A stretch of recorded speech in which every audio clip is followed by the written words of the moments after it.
So, I hope you've all had a chance to look at the work. There's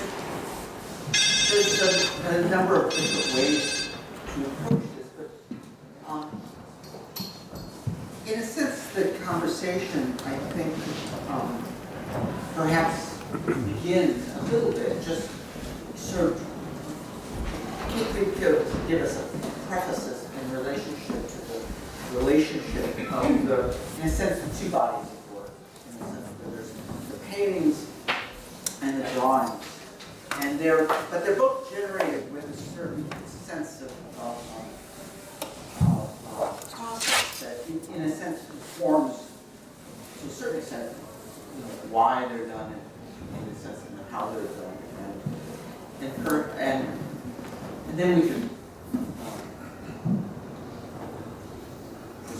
proceed.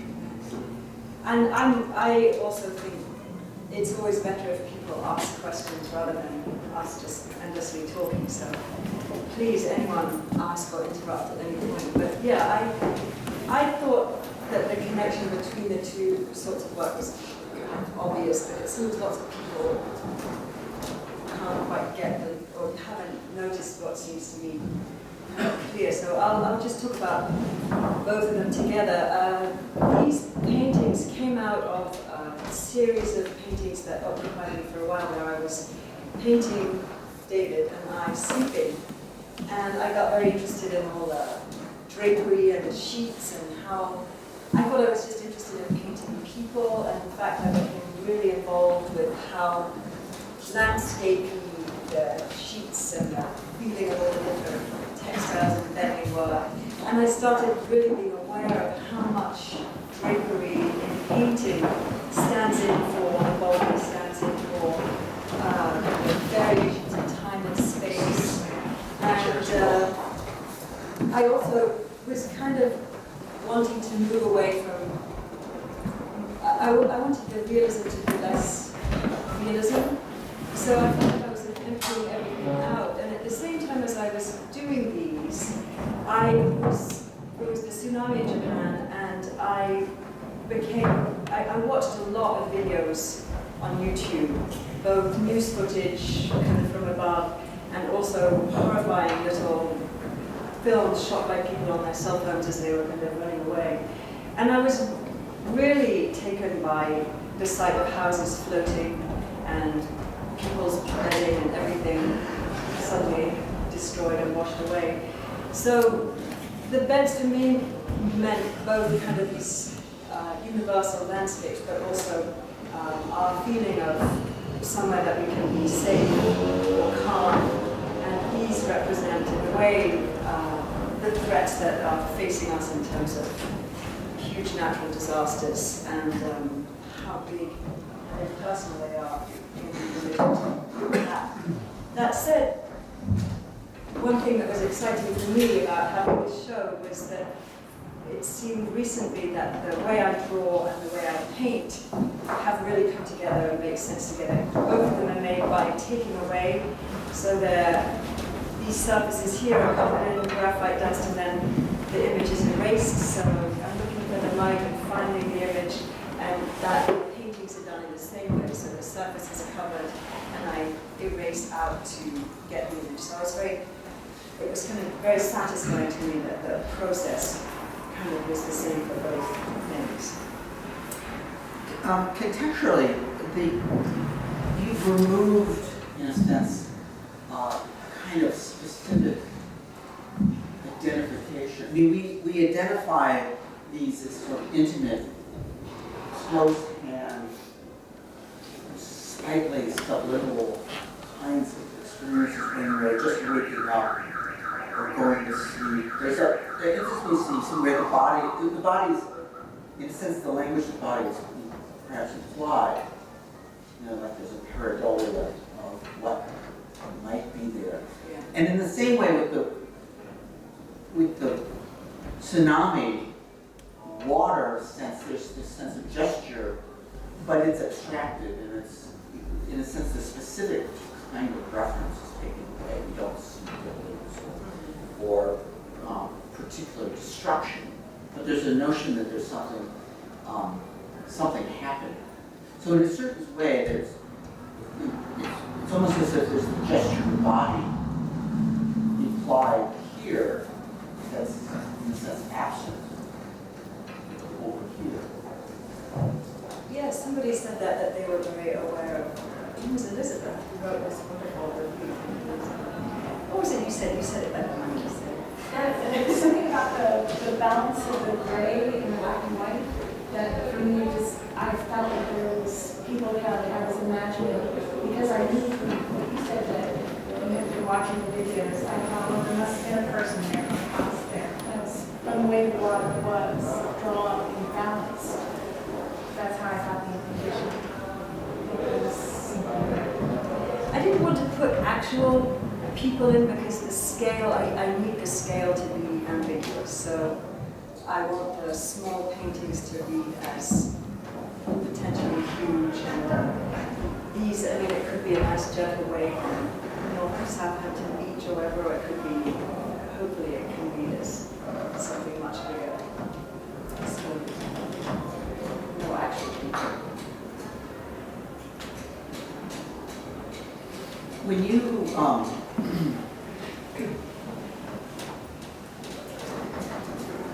think, though, a notion of like the stripping away of like into a more pictorial language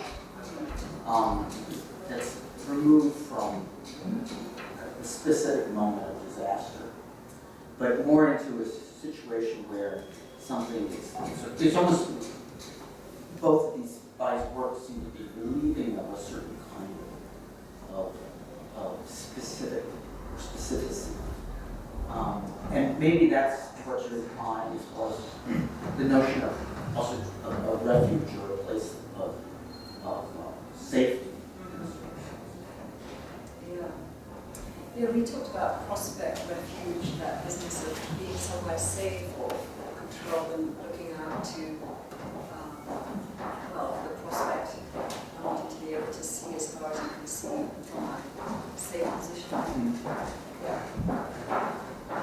And the notion that we're, like in a situation like this, when we're just perhaps waking up and we're looking out over this topography of the landscape of something very sort of infinite, but also very intimate. And that there's a kind of sense. I'm also interested in, we talked about this, being on the edge of something recognizable and something subliminal, so that they do seem, hopefully, like I was at the IE specialist the other day, and he said, imagine the horizon, imagine you're looking at the ocean. And I noticed I just immediately calmed down. And it's something this, I'm trying to think of a universal calm space in a way. And actually, I mean, I feel embarrassed even saying this in front of a group, because I recently told David something that was a childhood experience that at the time felt so shaming. And since I told it to him, this is actually based in a way, this work came from that. And it was to do with a very unhappy period of my childhood where I was sent away and I stayed in bed as much as I could. And there were these horrible old-fashioned kind of English boarding school beds that were kind of iron-rimmed, and they had this big trough and you could kind of get in there. And I was telling David this as if, and I felt like it was a terrible character flaw, because my best friend had run away, and I just thought that was so much more of a way to go about your life, you know. And I felt that mine was so kind of passive. And one of the things that's kind of great about, you know, living to be a little older is you realize that a lot of things that you thought were, you know, false or shaming incidents as a child, they end up having a reason. Another thing I remember was when I was at art school in my second year, having this kind of crisis of making, where I felt that I was living in London, busy, never liked London. So much stuff, I felt the only constructive thing a person could do was take stuff away, make a space. And we talked about that, and really that's when I'm finally, you know, however many years, 20 years, 30 years later, I'm finally realizing what that meant. and that it's an impulse. Who was it? Tom said something about the impulse to edit. Was it Tom? No, it was you, Andrew. We talked Well, about it's all editing. about editing. I mean, in the sense that Yeah. you are, the whole process of making this work is a removal process. Yeah. You know, so there is this fully invested in the notion of editing. Yeah. And we brought up the subject of oblivion and the notion of sort of forgetting and the necessity for forgetting to do. There's a quote I can quote. Mark Jung, it suggests, memories are crafted by oblivion as the outlines of the shore are created by the sea. Yeah, I love that. So there's that sense that you have to take something away. Yeah. Peter. Yeah. I have a question. Yeah. About the painting specifically, to what extent are they a playful take on the stripe painting, modernism, formalism, and all that baggage that comes along with that? It seems like you're playing with that in a really gentle way. Yeah, I'm definitely interested in that. And somebody described me as domestic Agnes Martin. Yeah. Paul and I went to the School of Stripe Painters. Yes. Paul was my neighbor at Hunter when we did our MFA. And there's a lot of that formal painting. And I guess it is a take on that in a way. I love Agnes Martin. I love minimalism, but I can't get rid of. I want the figurative image as well. So I'm trying to have my cake and eat it too, I guess. And I found that they seem very playful, and when you put it in that context, it seems like you're really sort of playing with it, but not in a mocking way, in a gentle way. Good, thank you. Yeah. There's a dance school upstairs. Is that very crazy? I know from down here. Yeah. What connects the work for me is partly the way that form contradicts content. So with the tsunami drawings, they look anything but threatening.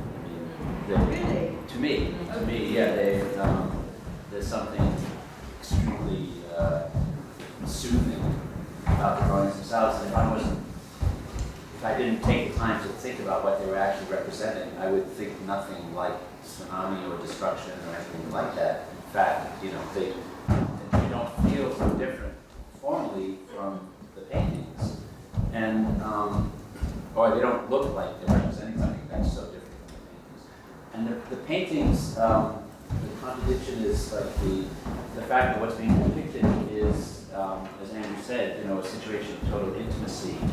But the way that it's represented is not only landscape, but a kind of infinite sort of space. So there's that contradiction. And I think that in both of them, what makes the work really interesting to me is this kind of collision, this like going to opposite ends of the spectrum and combining them in a single thing. Oh, thank you. Did anyone hear or read, there's a Murakami short story about a tidal wave. Did anyone hear it? It was on Selected Shorts, and there are two boys, and they're in the middle of a typhoon, and they managed to sort of go out in the eye of the storm. One of them gets plucked by a wave, and the other boy, his best friend, and the narrator is behind a seawall. He's kind of managed to get to the seawall, and the wave comes it's like a cat's tongue or a cat's paw, and his friend is suspended in the wave, and his friend has his arm out towards him, his eyes are open, and he seems to be pulling him into the wave, and it just holds it for a moment, and then it's gone, and the friend is never seen again. And I think one of the things I wanted to get was the sort of seductive potential of being studied as well. There's a kind of seduction in being overpowered by, particularly from water, that sensuality of being pulled into it.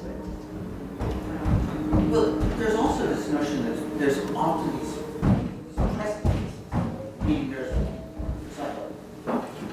point and then there's a draw, or there's something that's, so there's that notion that you're on the edge